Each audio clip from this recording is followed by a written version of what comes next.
4 PM news network में दोस्तों आपका स्वागत है। मैं हूं आपके साथ राशिद ज़हीर। इसराइल और फ़लस्तीन और ईरान की बड़ी 3-4 खबरें आपको बता रहा हूं कि जिससे आपको पूरी लड़ाई का अंदाज़ा होगा कि ये सफारती एतबार से क्या खबरें हैं और वहां क्या चल रहा है। ईरान ने अपना 8वां हमला इसराइल पर किया और इसराइल ने भी ईरान के अंदर बहुत बड़े बड़े नुकसान कर दिए।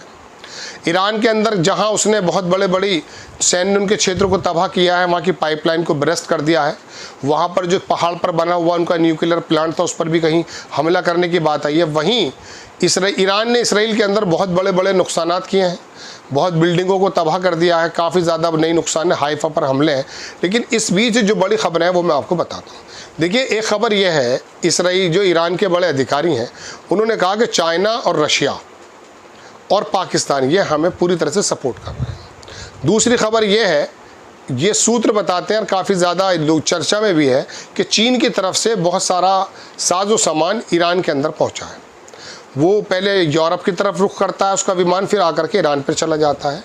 और तीसरी खबर ये है कि ईरान के बड़े अधिकारी ने यह कहा है कि पाकिस्तान की तरफ से हमें एश्योरेंस दिया गया है कि हम अगर वो कोई भी न्यूक्लियर हमला करता तो पाकिस्तान उस पर हमला कर देगा। ये ईरान के बड़े अधिकारी का कहना है। मैं अभी आपको स्क्रीनशॉट पर दिखाता हूँ।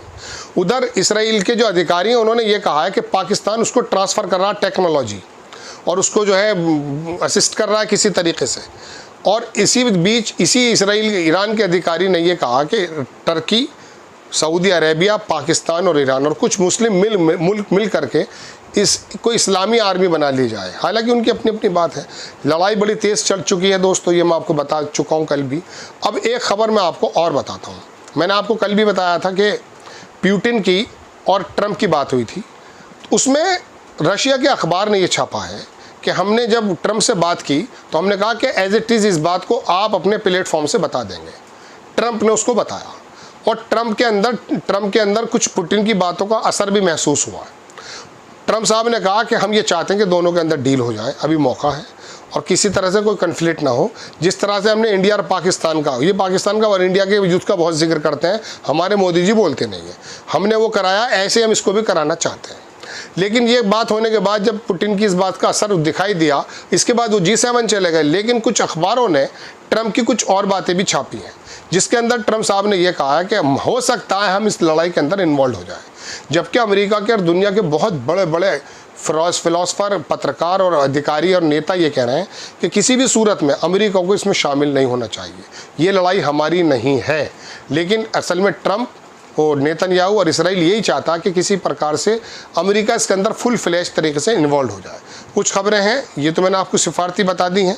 कुछ खबरें और हैं जो मैं आपको दिखा देता हूँ, जो आपको कंसर्न की हैं। बड़ी खबरें हैं वो मैं आपको दिखा देता हूँ।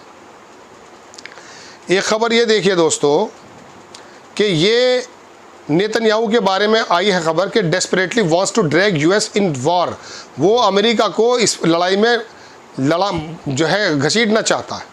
दूसरी खबर मैं आपको दिखाता हूं दोस्तों, नेटो का इन्वॉल्वमेंट नज़र आया है। ये रशिया का राइबर एक मीडिया आउटलेट है, उसने तमाम मैप वगैरह दिखाया और उसके अंदर ये जाहिर किया कि 1-2 हफ्ते से नेटो के अंदर जो है प्रिपरेशन चल रही थी और वहाँ पर जो है उन्होंने किसी तरीके का कि ईरान पर हमला हो जाए। आखिरकार वो हमला हुआ है। दूसरी बात, एक बहुत बड़ी खबर यह है कि ट्रंप ने जो है इसराइल का ये प्लान था कि वो सुप्रीम लीडर जो ईरान के उनको असैसिनेट कर दें। लेकिन ये कहा जा रहा है कि ट्रंप ने किसी प्रकार से इसको वीटो कर दिया, पीछे हट गए। लेकिन हालांकि पहले खबर आई थी कि ट्रंप ने इसको इजाज़त दे दी है। दूसरी खबर बताता हूँ मैं आपको कि नेतन्याहू ने कहा कि हमारी इंटेलिजेंस ये बता रही है कि ईरान जो है वो ये चाहता है कि अपना न्यूक्लियर वेपन्स वो हुतीज़ को दे दे, अंसारुल्लाह यमन को दे दे। कुछ गाड़ियाँ ईरान के अंदर बम्बार्ड हो गई, वहाँ पर जो मोसाद के लोग हैं बड़ी मात्रा में पकड़े भी गए हैं। एक 3 माले की स्टोरी पकड़ी गई जिसके अंदर मोसाद के लोग ड्रोन्स और बम वगैरह बना रहे थे। लेकिन उससे पहले उन्होंने वहाँ पे कॉलोनीज़ में जो सिविलियन एरिया है वहाँ पर गाड़ियों के अंदर कुछ इस तरह से एक्सप्लोसिव रख दिए जिससे ईरान के अंदर कुछ मौतों की खबरें हैं। मशहद एयरपोर्ट है, ईरान ने वहाँ पर भी हमला किया है। दूसरी खबर वो मैंने आपको बता दी, Mossad begins using terrorist tactics across Tehran, 5 car bombs detonated. यही मैंने आपको बताया था अभी। अब खबर देखिए ये कि Pakistan, China, Russia are assisting Iran in transporting and air shipment the include missiles. Channel 14 Israel का, उसने ये बयान दिया है कि दरअसल एयर शिपमेंट पहुंचाई गई है चीन की तरफ से। ट्रंप ने ABC को फिर बयान ये दे दिया है कि इट इज़ पॉसिबल कि US will got involve in Iran versus Israel conflict, looks like Iran refusing the two negotiate. अगर उसको वो नेगोशिएट को मना करता है, जैसे कर चुका है ईरान, तो वो इस लड़ाई में शामिल हो सकता है। ट्रंप ने चेंज कर दिया अपनी ट्यून, ये भी पुतिन के बाद खबर आई है। Israel and Iran must take a deal, few days ago Trump was the threatening Iran. वो खाली सिर्फ ईरान को थ्रेट कर रहे थे, लेकिन अब बातचीत की बात पर आ गए। ये उनका ट्रंप का जो उनका प्लेटफॉर्म है ट्रूथ करके, उसके अंदर उन्होंने पूरी बात ये लिखी है जो मैं आपको दिखा रहा हूँ। इसमें लिखा कि Iran and Israel should make a deal, we will make a deal just like a got India and Pakistan to make, जैसे हमने उनको समझाया था। In case by the using trade with the United States, इसको छोड़ दीजिए। इसके अंदर उन्होंने पुतिन का भी जिक्र किया और उन्होंने कहा कि मेरी बातचीत हुई और मैंने कहा कि मैं किसी तरीके से इसके अंदर इन्वॉल्वमेंट दिखाऊंगा ताकि इनका सीज़ फायर हो जाए। ईरान की जो नेवी है उसके हेडक्वार्टर्स को उड़ा दिया गया है इसराइल की तरफ से। दोस्तों, ये खबर मैं आपको दिखा रहा हूँ। एक बिल्डिंग कोलैप्स कर दी गई है, ये भी ईरान के अंदर हुआ है। Most of the attack, Iran के अंदर एक थ्योरी आई है कि ज़्यादातर अटैक जो ईरान के अंदर हुए हैं वो बाहर से नहीं हुए, आसमान से नहीं हुए हैं। वो दरअसल उनके जो ट्रेटर्स गद्दार लोग थे उन्हीं के ज़रिए मोसाद के लोगों ने काम किया। उन्होंने कहा they shoot an anti tank missile around Tehran, वो लोग मौजूद थे। Fighter jets can no longer over 5 much due to, ज़्यादातर फाइटर जो प्लेन है वो उड़ नहीं सकते चूँकि उनका एयर डिफेंस सिस्टम काम कर रहा है। उन्होंने कहा there is the massive CIA Mossad backward network across Iran, पूरे ईरान में ये CIA और मोसाद का पकड़े भी गए वहाँ बहुत सारे लोग। अब ये बताइए, अगर ईरान के अंदर वो ज़माने से तैयारी कर रहा था, उसकी ज़मीन के नीचे या वहाँ पर बम बना रहा था, ड्रोन बना रहा था, तो बताइए दुनिया के लिए ख़तरा कौन है? इसके नापाक इरादे के सफ़ेद पोशों को नज़र नहीं आते हैं। मैं तो देखता हूँ हमारे भारत में कुछ लोग इस बात से भी खुश हैं कि वो ईरान पर भी हमला कर रहा है, सिर्फ इसलिए कि वो मुसलमान है। कितना ज़्यादा तंग नज़री है। ईरान तो हमारे साथ खड़ा नज़र आता है बाज़ मरतबा, लेकिन चूँकि वो मुसलमान है इसलिए यहाँ पर तरह तरह के मैसेज मैं देख रहा हूँ। अरे कोई RSS की शाखा है क्या नेतन्याहू के घर में जो आप खुश हो रहे हैं, या नेतन्याहू से कोई रिश्तेदारी है? जो जुल्म कर रहा है, जो पूरी दुनिया कह रही है सिवाय इंग्लैंड के कि वो गलत किया उसने, वो वहाँ गजा के अंदर नरसंहार कर रहा है, उसको सपोर्ट करते हैं लोग। हैरत की बात है।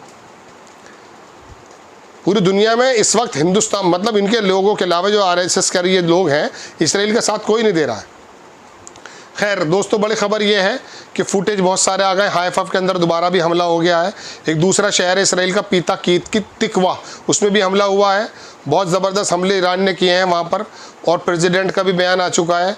और ये ईरान के फॉरेन मिनिस्ट्री जो है उन्होंने बताया कि aggressive Israeli regime attempting portray attacks are, वो कह रहे हैं कि ऐसा महसूस दिखा रहे हैं वो कि हम सिविलियन पर हमला कर रहे हैं, जबकि वो लोग कर रहे हैं।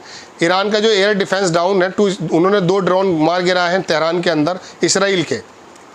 बहुत सब खबरें इतनी सारी होती हैं, लेकिन असल खबर बतानी होती है दोस्तों आपको। ये ट्रंप साहब का पूरा बयान है जो मैंने अभी आपको बताया कि US ऑफिशियल ने बताया है, राइटर्स की खबर है कि प्रेसिडेंट डोनाल्ड ट्रंप ने recently veto an Israeli plan to assassinate Iran leader. वो सैयद खामेनी को मारना चाहता था, लेकिन ट्रंप पीछे हट गए उससे। अब ये पुतिन की बात है, उसकी बात है, क्या है वो तो वो जाने। बस मैं आपको बहुत इंपॉर्टेंट खबर दिखा रहा हूँ। इसका नाम है योसी मेलमान। ये कौन है? ये दरअसल दोस्तों मैं आपको बता दूं, ये इसराइल का मिलिट्री अफेयर्स का रक्षा विशेषज्ञ है।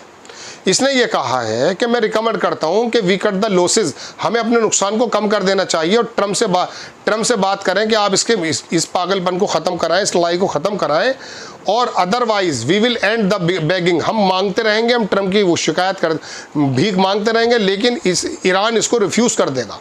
ये रक्षा विशेषज्ञ ईरान का, इसी से अंदाज़ा लगा लीजिए लड़ाई किस तरफ जा रही है। ये मोटी मोटी खबरें थी दोस्तों जो मैंने आपको बताई। इसराइल का इल्ज़ाम है कि चाइना पाकिस्तान, हाँ पाकिस्तान के बारे में भी खबर है कि पाकिस्तान वह न्यूक की मदद कर रहा है, न्यूक्लियर्स की, मतलब कि मैंने आपको दिखा दी है शायद वो कि वो कह रहा है पाकिस्तान के अगर हमला होता है तो पाकिस्तान उन पर हमला कर देगा। ये एक अधिकारी का कहना, ये रहे वो अधिकारी। Pakistan is going to nuke Israel if Netanyahu tries to reach for another weapons. Iran के नेशनल सिक्योरिटी, इनका नाम है मोहसिन राजी।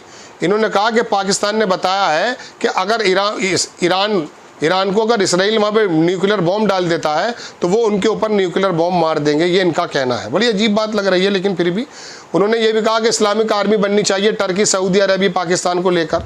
मोहसिन रज़ी ने इस तरह की दुनिया मरहलों में जारी है। लेकिन बहरहाल दोस्तों, लेटेस्ट ये खबरें हैं जो मैंने आपके सामने रखी। आपको अगर समझ में आती है, अच्छी लगती हैं, चैनल को सब्सक्राइब करें, शेयर करें।